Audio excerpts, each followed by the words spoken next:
Hey everyone, my name is Jakara Lewis, and I am the author of the Kisses series TEAS Math Edition, which is a workbook that I created in order to better assist you guys in passing the math portion of your TEAS exam. So the book includes a full diagnostic, which you guys can take a look at in the Files tab located at the top of the page. What the diagnostic does is it gauges where you are in terms of your strengths and your weaknesses, and it helps to guide your studying so that you're more organized and attempting to retain the particular topics that you need to master. It also has two full-length practice tests that you guys can use towards the end of your study, and also to again gauge where you are in terms of your strengths and your weaknesses to give you an idea of how you're going to perform on the real test. The book also features over 1,400 practice questions. I want to make sure that you guys had enough practice so that you guys are able to retain the particular topics so that when you get to your test, you guys aren't drawing a blank. And that tends to happen a lot, is that as you guys are studying, because you don't study enough or because you guys haven't practiced enough, you have a really hard time with the retention aspect of it. And that's how people get to their test and they just draw a blank. They don't really know what to do. They don't remember the steps. And that's why I decided to put so many practice questions here. Topics can be mastered between 1 and 3 steps. I want to make sure that the methods that I gave you guys in terms of solving the problems weren't very cumbersome, so that you can remember them easier. And of course, again, we're increasing that retention because that's the goal of your studying, is to go over the particular topics to retain them, so when you do get to your test, you're able to execute them successfully. And of course, we also have online resources available as well. So of course, these videos are my practice, as you guys can see, for my future YouTube videos. So of course, your feedback is always wanted and needed as I go. The topics are also clustered into 5 groups. What I did was I took the topics and I grouped them together based on how similar they are in terms of solving. So again, it's easier for you to be able to retain them. So for example, if we looked at cluster 2 in the book, for those of you who already have it, I group ratios, proportions, and percentages together because in terms of setting them up and solving them, it's very similar, even though it's 3 different topics. So if you're new to the group and you haven't had a chance to order the book, make sure you go ahead and drop me your email, and I'll send you an invoice over prior to the website launching. That's the best way that you're able to get it from me. So today we're going to be looking at solving real world one or multi-step problems with rational numbers. So just to put it in layman's terms, these are going to be word problems that are featuring rational numbers like our fractions, our decimals. It's going to put you in a variety of different situations. We talk about calculating financial adjustments, calculating net annual salary, calculating rate of work, adding 3 or more fractions, and performing multiple operations in multi-step word problems. So these are the questions that tend to give people more issues because you guys are expected to execute a problem given 3, 4, and sometimes 5 steps. Now, of course, this always goes back to what I always say. If you have not mastered the sub skills that you need to be able to do certain problems, like for example adding, subtracting fractions, or being able to convert between your fractions, decimals, and percentages, then the multi-step problems are going to give you a problem. So based on this topic, I pulled out some of the things that I think you guys are the most likely to see. Now I will say that this is the one topic out of the 15 that they can put you in a very large variety of situations. So the topics that I'm going to focus on today are calculating financial adjustments, net annual salary, and rate of work. And then I'll pull a couple of them from my practice, but as far as having specific ones to focus on, it's really hard to do that with this topic. So my best advice, again, is always to practice as much as you can. If you missed the announcement at the top of the page, on July 15th, I'll be dropping a digital download, which will be available for $30, and it will include 5 full-length practice tests with explanations. And I always recommend that you guys test and retest so that you're able to gauge exactly where you are, so it's no issue when you get to your test. All right, so we're going to start with financial adjustments. So financial adjustments are usually pretty easy for most people because it deals with things in relation to like bank accounts, and most of us as adults, we have bank accounts, but the key is pulling out your keywords and understanding what operation to do, because mostly with these types of problems, you're either adding or subtracting. But sometimes when people don't know the keywords, they can't identify them. That creates an issue. And of course, you guys want to make sure as you're doing your math not to forget to utilize your 4-function calculator. You want to make sure you guys are practicing with this tool because this is what you're going to have during your test. And I want you guys to get more familiar with the buttons and the different functions so that you don't make mistakes as you're in the middle of testing. Alright, so with our word problems, of course, you guys know I'm not going to actually write them out because it takes up so much of the board space. So I always recommend that you guys pause and play so you can write the question out as I read it, and then go through with me step by step so that you know how to execute it. And of course, every example that we do on these videos, they all come from the book. So of course, if you have the book, you can go with me step by step with the examples, and we'll go from there. All right, so for our first example, it says, last Friday, Malik's bank account had a balance of $2,067.59. Here's a list of his account activities since then. What is his new balance after his last deposit on Thursday? So this particular question is going to include a table. And again, with multi-step word problems, it's so many different ways that they could present information to you. And that's why I decided to do so many different types of examples and give you guys a lot of practice problems so that you guys are exposed to all those situations. And that's what you want to do. You want to keep putting yourself in situation after situation after situation. So if you don't know how to do it, then you learn how to do it. So when you see it again, you're not in a position to where you're like really confused and it's bothering you. All right, so we know Malik started out with $2,067.59. All right, and if I replicate the table, he did a deposit for 500. This is bothering me. $506.92. He wrote a check for $93.25.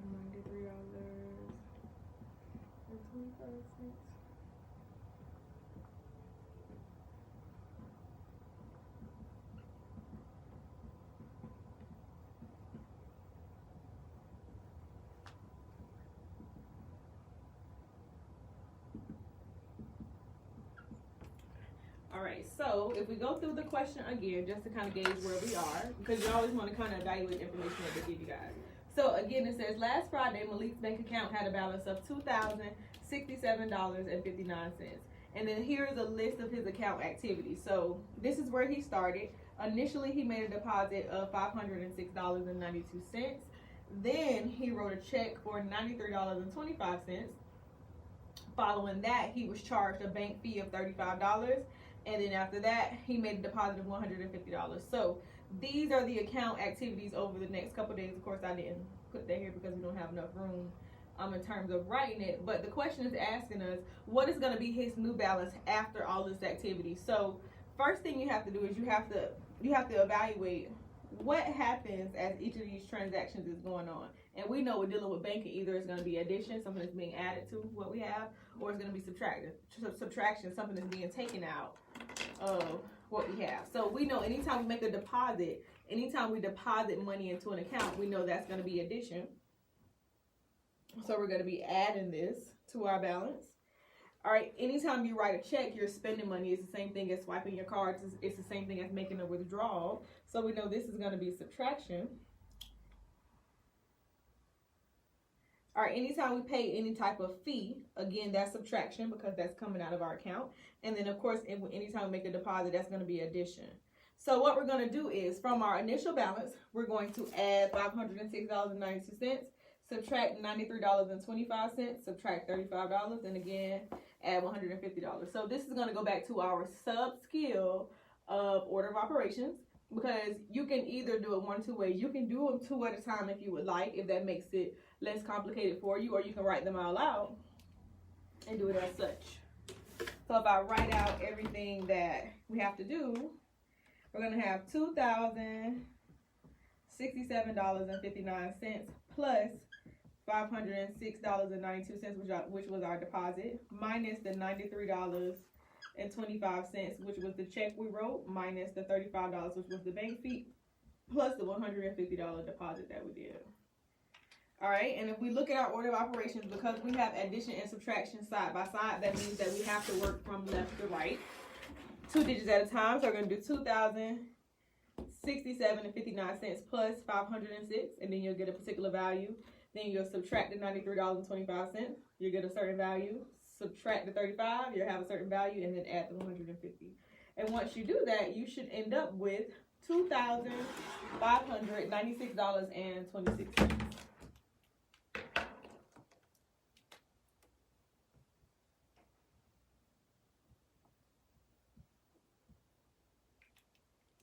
And that's pretty much it. So the biggest mistake that I often see that people make with these particular types of problems is always in line with the arithmetic. So that's why I would say utilize your calculator. Make sure you're using that tool, because it's going to help to make sure that you don't make a mistake. And especially when we're doing arithmetic of this magnitude, because we're adding and subtracting so many values, I always recommend that you guys go back and do it twice, because it's very easy to make a mistake. Even on your calculator, you may misinput a number, especially numbers after the decimal, and that's going to make the difference.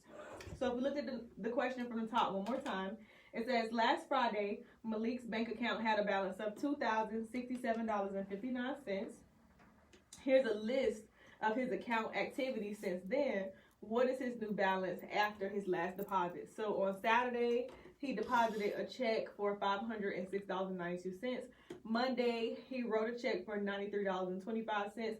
Tuesday, he was charged a $35 bank fee, and Wednesday he made a deposit of $150. So when you get questions in reference to this, especially when we're talking about banking, and these are called questions in relation to financial adjustments, the only thing you're looking for is keywords to let you know whether you're going to add or subtract. So we know when I make a deposit to an account, that's like adding money in, that's addition.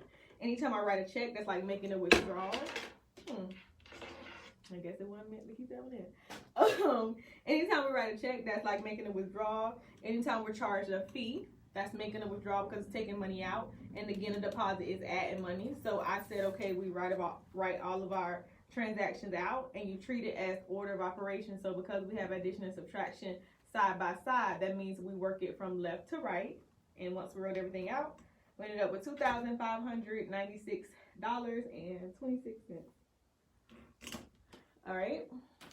So I would definitely recommend that you guys practice on those financial adjustment questions, just to make sure that you understand the different keywords as you see them, so that you don't make a mistake. And of course, as you guys know, the book includes enough practice questions on this topic so that you guys are in those variety of situations, so that you're less likely to make a mistake. All right, so again, we're still going into financial adjustments. So our next question says, Ashley receives a paycheck bi-monthly for $3,625.67.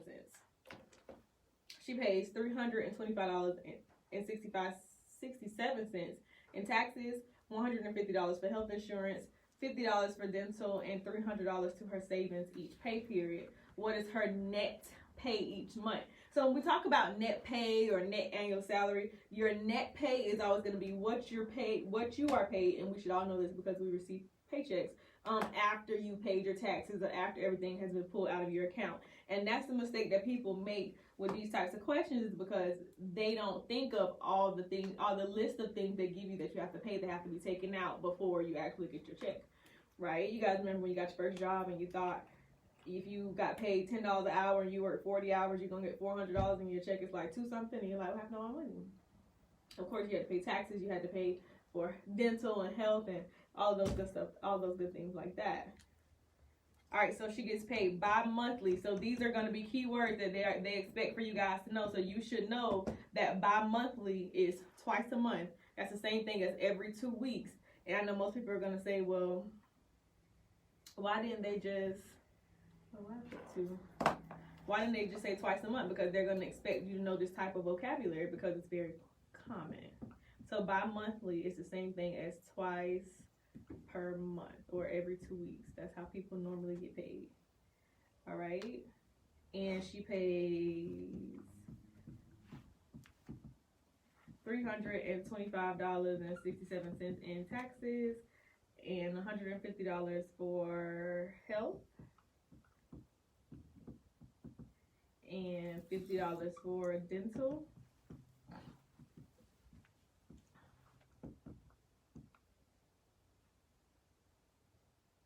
And $300 to savings. And they want to know what is her net pay each month. How much did she get paid? Oh, $3,000. Oh, she got a couple of dollars. She get that every 2 weeks. $3,625.67. All right, so we know that. Bi-monthly or every 2 weeks, Ashley is going to get paid $3,625.67. And the question wants to know, what is her net pay each month? So before we go and do all of our deductions, what we're going to do is we're going to, well, no, I'm lying. We won't have to do that. All right, so we're gonna do our deductions first. So what we're gonna do is we're gonna take out our taxes, we're gonna take out our health, our dental, and our savings. We're gonna subtract it from this so we can get our net pay. And our net pay, of course, is what we received after all of our deductions have been taken care of. All right. So anytime you guys see anything that has the word net, that always means after the deductions have been made. So we're gonna do. That's the ice that's doing that. That's the sound that you heard. That's what I was. What's going on? So we're gonna do $3,625.67 minus $325. Is that 67 cents? I did it twice. I did. 67 cents minus 150 minus 50 minus 300, and that left us with $2,800 net pay, and that's bi-weekly. So we know that from here, after everything is said and done, after everything is taken out, every 2 weeks she's gonna bring home $2,800. But the question, and that's the key in answering word problems, you always want to ask yourself, what are they asking me to do specifically? So specifically for this problem, they want to know what her net pay is each month. So if I know that she makes this bi-monthly or every 2 weeks, if I want to figure out how much she makes for the entire month, I'm going to have to multiply this times 2. So we're going to do 2,800 times 2,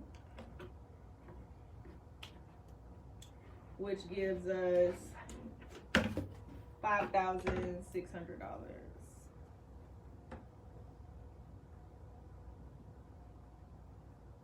And that's going to be her net pay. And again, net pay is always going to be calculated after we've taken out all of our deductions. And these are questions that people have seen on the test. These are topics that you guys definitely need to make sure you pay attention to, because even though the arithmetic may seem simple, it's very easy to make a mistake, especially when it comes down to the vocabulary. All right, so one more time from the top. Ashley receives a paycheck bi-monthly, so you should know that bi-monthly means twice a month or every 2 weeks, for $3,625.67.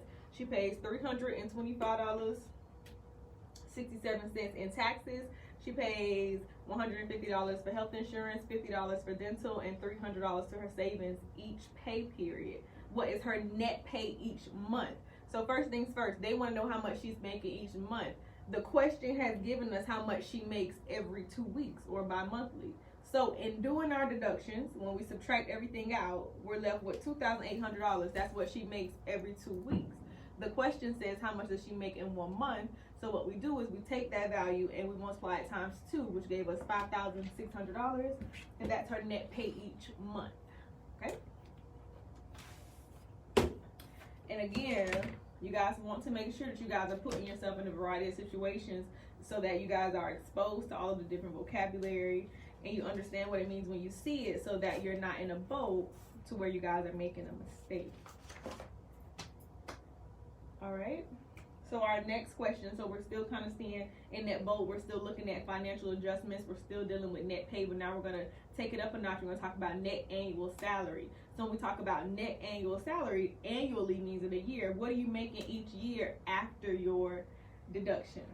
All right, so it says Kevin is paid $4,325 each month, and $346 is withheld from his paycheck. How much is his net annual salary?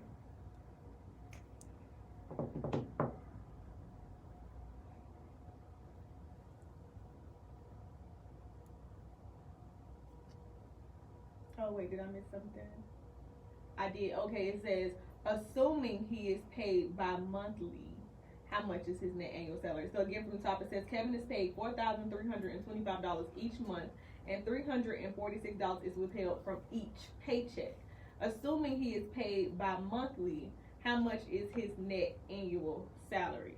So first things first, they give us a total. They said, okay, each month Kevin is going to receive $4,325 a month, right? And then we have deductions of $346 from each paycheck. So if he's getting paid bi-monthly, that means that that's coming out twice a month. All right, so first things first, I need to figure out what is his net pay each month before I even think about his net annual salary. So what we're gonna do is we're gonna have to multiply that $346 deduction times 2, because that's gonna tell me how much they're taking out each month, okay? And of course, that would give us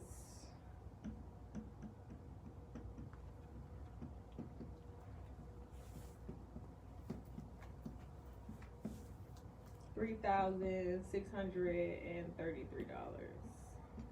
So that would be his net pay each month. So before I delve into what they're actually asking us, let's look at it again from the top. It says Kevin is paid $4,325 each month. So every single month, this is what he's getting paid. $346 is withheld from each paycheck, assuming he is paid bi-monthly. So under the assumption that he gets paid every 2 weeks, that means that this $346 is being deducted twice, okay? How much is his net annual salary? So what we did was we multiplied the deduction times 2, because that comes from the 2 paychecks. The reason why this isn't being multiplied times 2 is because they've already let us know that that's how much he's paid per month, okay? So once we do that, we know his net pay per month is $3,633. And if we want to know his net annual salary, we've already calculated his net salary per month. So annually is 12 months. That's 1 year. So we multiply this times 12,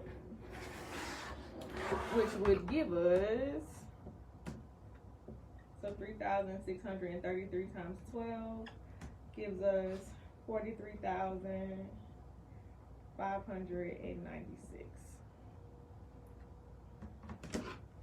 And that's it. So again, those are really great examples of what you guys may be faced with if you guys do have to calculate financial adjustments. The most important things to take away from that particular section are understanding what they're asking you, what is the end goal, 1, 2, making sure you guys understand the vocabulary that's attached to these types of problems and what type of operations it leads you to, and 3, did I say 2? I did. All right, and 3, making sure you guys are utilizing the calculator so that you guys aren't making those computational errors, okay? Because it's really, really, really easy to put yourself in a boat to where you're making a mistake, and it can frustrate you during your test. And that's something that you definitely want to make sure that you avoid. All right, so now we're going to segue into rated work questions. Rated work questions really throw some people for a loop, because sometimes people just kind of have their own way of trying to do it, and it just never works out. Or the one way that most people teach it, the way that I've seen it, it's so cumbersome. Like, you have to create equations, and it's just too much that you have to do. And thank God that like a couple years ago, I was helping somebody with the like algebra course or something, and as we were doing the problems, I started to notice a pattern. So I created my own shortcut, because personally, I don't feel the need to create an entire equation just to solve this little problem, because it's not even that deep. All right, so it's 2 different ways they can present it to you. They can either give you whole numbers, or they can give you fractions. And I know, again, the fractions are going to throw you guys off. But if you've mastered that sub skill of converting between fractions, decimals, and percents, then you'll know at this stage we've reached cluster 4, which means we've mastered 3 clusters of work at this point. If you're going along with me in the book, you know that when you see fractions, you automatically change them to decimals. You should know that. All right, and if you don't know that, that means you need to grab the book so that you can be on the same page as us, and it's not as hard for you. All right, so. Dang, that was my boyfriend. Now, why he calling me? He watching and calling me during the video. He's so aggravating.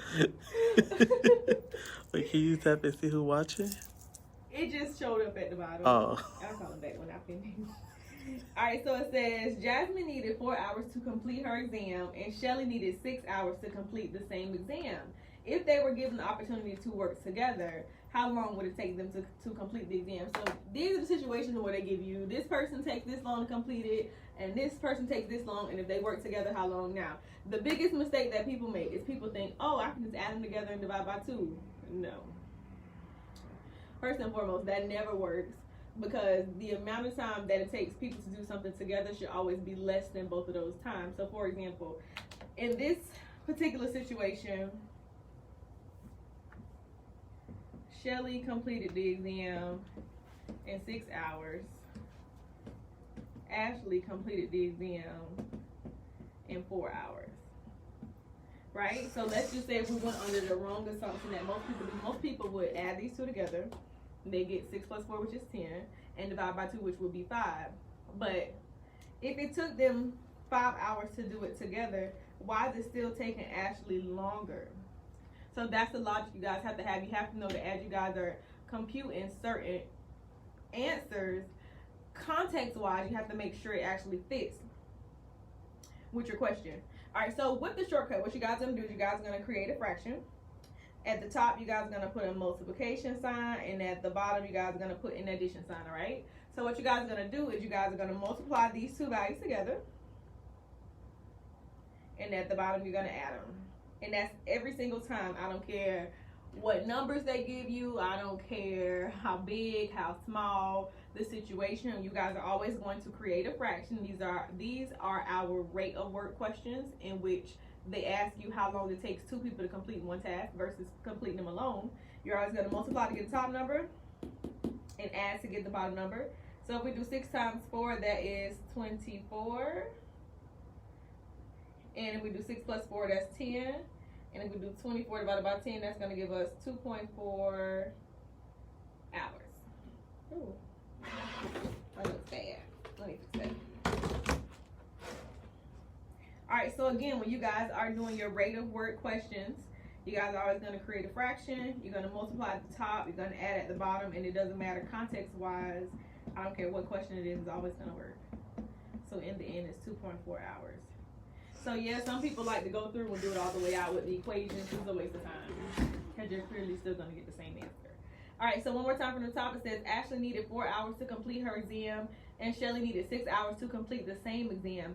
If they were given the opportunity to work together, how long would it take them to complete it? So anytime you guys get a question like this, and these are called rate of work questions, what you do is you create a fraction, you multiply the numbers at the top, add the numbers at the bottom, go through and simplify, and of course in this situation we got 2.4 hours. Alright? So rolling with the same idea of rate of work, now I'm going to throw a fraction in there just to make sure you guys are still good on those sub skills. So it says Sabrina can finish painting a room in 3.5 hours. And Kevin can complete oh my god. Oh no, that's why I added it for myself. Okay, it says Sabrina can finish a painting in 3.5 hours, and Kevin can complete a painting in 1.5 hours. If they work together, how long would it take them to complete a painting? Because I surely just made it a room that they painted. Of course, that's always common. A lot of common questions you guys may see are like, a person can mow a lawn in this amount of time, a person can paint a room or paint a wall in this amount of time, and X, Y, and Z. Alright, so because we are faced with fractions, and I know fractions like kind of killed your vibe a lot for a lot of you guys, we also want to make sure we convert those to decimals by doing the top divided by the bottom. So this gives us 3.5. And here this is going to give us 1.5. And then from here we create our fraction, multiply the top, add the bottom. So we're going to do 3.5 times 1.5. And then we're going to do 3.5 plus 1.5. And that's going to give us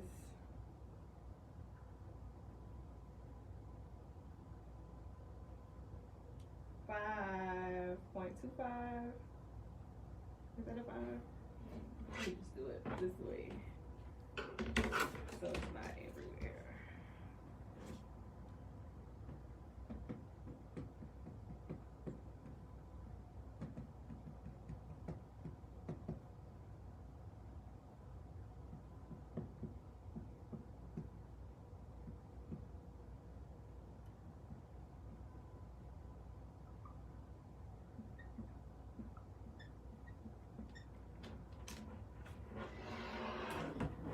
Alright, so we did 3.5 times 1.5, which gave us 5.25, and 3.5 plus 1.5, which gave us 5, which left us with 1 500 hours, or 1 1/20th after you do your conversion.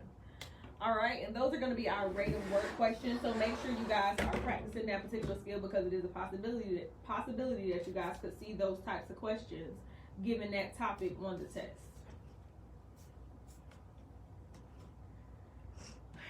All right, so I'm gonna do 2 questions where we have situations in which we have to add multiple fractions, because again, that's another skill that you guys have to be able to master as well. So you want to make sure that as you guys are prepping, you're putting yourself in a variety of situations, especially with questions that give you a really hard time, because you want to master that. You want to be able to figure out what about this particular type of question is giving me an issue, because it's always an underlying sub skill that is killing you when it comes to the word problem. So if you know you're not really good at operations with fractions, you need to work on that before you try to start doing word problems, because all it does is makes it worse, and it really makes you feel like you don't know anything. All right, so it says Robert purchased a container of assorted fruit, including a half a pound of strawberries. So we got a half a pound of strawberries. We have 2/3 of a pound of grapes, 3/5 pounds of apples,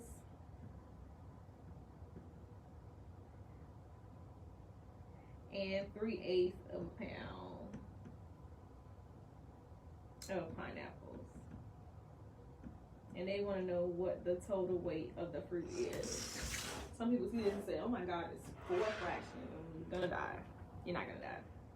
All right, so again, it says Robert purchased a container of assorted fruit, including a half pound of strawberries, 2/3 of a pound of grapes, 3/5 pound of apples, and 3/8 pound of pineapples. So what is the total weight of the fruit? So our keyword, of course, is total. Total meaning that we're actually going to have to add all those values.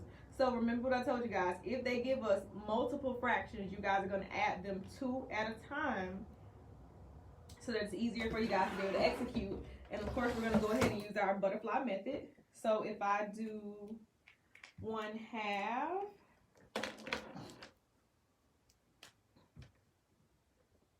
plus 2/3, we know that we're going to multiply straight across. So 2 times 3 gives us 6, and then we're going to butterfly it. So 2 and 2 is 4, and 1 and 3 is 3. So that gives us 7, 6. And of course, if you guys have not mastered operations with fractions, I have 3 videos posted focusing on that. So make sure you guys understand how to do it, because I'm not going to go in depth with every single one, only because at this point it's a sub skill that you guys should have mastered following the organization of the book, of course. So we do 2 times 3, which gave us our new denominator, and then we cross multiplied again. This is called the butterfly method. So we did 2 and 2, which gave us 4, 1 and 3, which gave us 3. So 4 plus 3 is 7, and we're left with 7/6. So now we're going to take that and we're going to add it to our next fraction, which is 3/5. So we're going to do 7/6 plus 3/5, which is going to give us 30, 18 and 35 gives us what?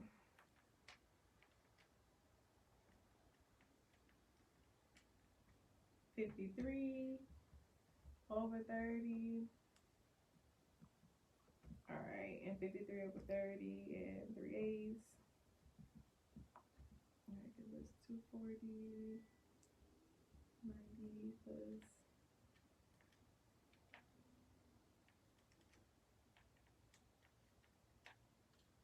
424 and 514 over 240.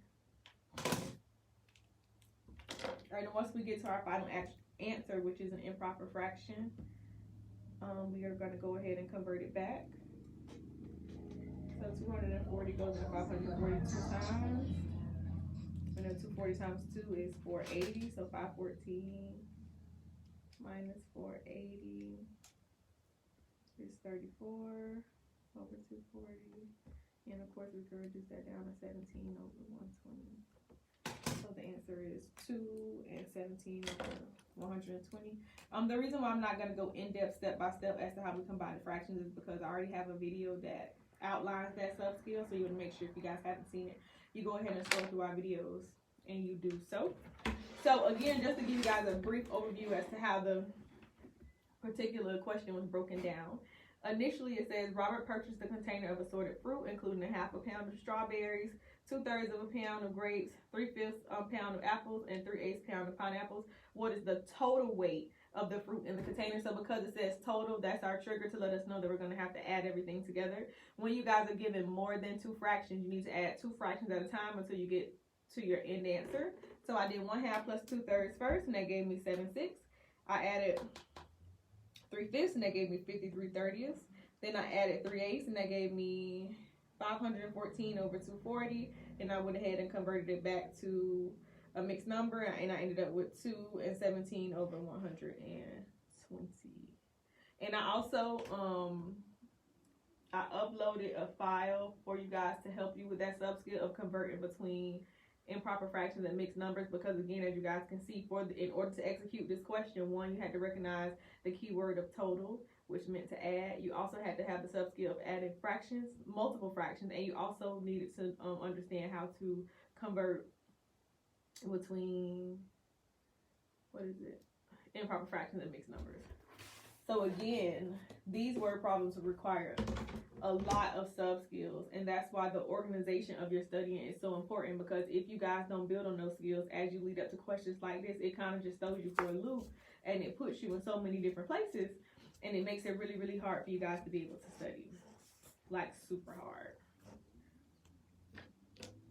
All right, so our last question. All right, it says, if Casey eats 1/5 of a pizza, Corey eats 2/9 of a pizza, and James eats 1/3 of a pizza, how much did they eat all together? So we have, well, do I have a different one there? It probably has something different. Oh no, I'll do a different one, because that's going to be addition again, so I'll give us a different one. All right, it says, Alexis has a jump rope that is 12 meters long. If her brother cuts 3/2 meters and her sister cuts 4/5 meters from the rope, what is the length of the remaining rope? So basically in this question, Alexis is starting with a certain piece of rope, and her brother and her sister are cutting. So we think context-wise, if you cut a piece of something, you're taking away from it, so that's going to be subtraction. Because in the end, they want to know how much of this rope is left over. So I know she started with 12 meters. Her brother cut, so we're going to subtract 3/2 meters. And then her sister cut 4/5 meters. And we need to figure out how much is left over. So again, we're dealing with operations with multiple values. We have 3 values that we have to combine, and 2 of them are fractions. So what we're going to do is we're going to do 12 minus 3/2, and we're going to get a certain value, and then from that we're going to subtract the 4/5, and that's going to tell us how much is left over. So again, it goes back to a sub skill. When I am subtracting a whole number and a fraction, I have to make that fraction, I have to make that whole number a fraction, and I do so by placing it over 1. So we're going to do 12 over 1 minus 3/2, and of course we're going to still rock with our butterfly method. So it's going to be, that's going to give us 21/2. And then from there, we do 21/2 minus 4/5, and still rolling with the butterfly method. As you guys can see, it's very easy for you to be able to maneuver through. That's why I always recommend that that's the technique that you guys use, which leaves us with 97/10. And of course, if we convert that to a mixed number, it gives us 9 7/10. And the only reason why I'm kind of going through it a little fast is because at this point, this is a sub skill that I don't feel like I should keep having to go full out in depth about. And if you guys haven't mastered it, hey, how you doing? It's right there. Jack, you take that down for her. If you haven't mastered it at this point, please go back and watch the video so that when you are keeping up with this, you'll have a good idea how to do it. All right, so one more time from the top, it says Alexis has a jump rope that is 12 meters long. If her brother cuts 3/2 meters and her sister cuts 4/5 meters from the rope, what is the length of the remaining rope? So we look context-wise and we try to figure out what's going on. Anytime I cut a piece of something, I'm taking away from it. So that lets me know that I need to subtract.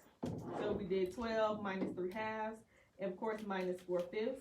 Anytime we are subtracting a whole number in a fraction, we have to change the whole number to a fraction, and we do so by putting it over 1. Go ahead. You just got to step over it. You want me to scoot forward a little bit? I don't care. I'm almost done. Oh, I'm okay. Yeah, she regular. Look. Oh, okay. Alright, so we just put it over 1. So using our butterfly method, we ended up with 97/10, and we converted that back to a mixed number, which gave us 9 7/10. So I know for most of you guys, this particular topic is going to be something that gives a lot of people issues, only because 1, it completely deals with word problems, and I know that everybody always lists word problems as something that they have an issue with. 2 is going to be a lot of multi-step problems, so you guys are going to have to do tons of things in one situation, and sometimes it's really hard for people to be able to do that from start to finish. But again, if you guys practice and practice and practice, you put yourself in a variety of situations, then you won't be in for so much of a surprise when you get to your actual test. So today in this particular video, what we talked about is we looked at financial adjustments, being able to calculate different things in terms of bank accounts, understanding how to calculate net pay, how to calculate net annual salary, also understanding how to calculate in situations of greater work, given that one person completes this what's the word? I can't think of it. This task in this amount of time, and person B completes the task in this amount of time, and together how much would they actually complete it. And of course in the end we have different varieties of questions where you have to add or subtract, maybe multiply, divide fractions or decimals or different things, just multi-step problems. So if you're having a hard time especially finding resources and you don't really know where to start, the book is definitely a great place to start, because what I did was I organized the studying for you. I broke all of the topics down in a manner to where the sub skills always come first prior to our multi-step problems, prior to our word problems, so that when you get here, if you have followed the directions correctly, if you make sure, or if you've ensured that you master the content as you move through, you'll be fine and it won't be such an issue for you. So again, if you guys are interested in purchasing the book, go ahead and drop me your email and I'll send you an invoice over. The price is $40, and it is also an additional $10 for shipping, and that's a flat rate fee because it changes, it fluctuates because of the weight of the book. So anything that's over that, of course, I pay the difference. Thank you guys so much for tuning in. So our next video will delve into our next set of questions for diagnostic, because this video actually completes cluster 4. So cluster 4 only had 2 parts. It was operations with rational numbers first, and then we segued into word problems dealing with rational numbers. So if we look at the diagnostic, the next review for the diagnostic, we'll be covering questions 29 through 32, which is only 4 questions. And of course, we'll be segueing into our next cluster tomorrow, and we're going to be dealing with those pesky equations. We're going to show you guys some good tricks so you can be able to get through them, so that you're not I was thinking make the jacket tighter though. Bro, the pants fit. I was thinking about the jacket. The pants fit though. I don't like my booty in these pants. No. I need a dress. Something. I have to get something out of here because everything's closed. What kind of dress? Okay, hold on, let me finish this video. Okay. Alright, so our next cluster, we're gonna be dealing with equations, and that's definitely gonna wrap it up for us. So I noticed that when we did our Talk to Me Tuesday, a lot of you guys are prepping for your test now. A lot of you guys are testing at the end of this month. A lot of you guys are testing next month. So you want to make sure that you get this tool, because it definitely will help you and make it a lot easier for you to be successful in passing your test. And again, of course, happy 4th everybody, and of course it's my Thankful Thursday. We have officially reached over 5,000 views collectively. We have added an additional 100 members this week, and the book is officially in 6 states now, so I am beyond excited. Super thankful for everything, and thank you guys so much for recommending other group members and your friends and telling people and helping me to be able to grow. And of course, any feedback that you guys have for me is greatly appreciated. The final sample cover for the book is being submitted for print on Sunday. So next week I'll be receiving the physical copy of the book, which I'm really, really, really excited about. So until our next video, thank you guys so much and enjoy your holiday.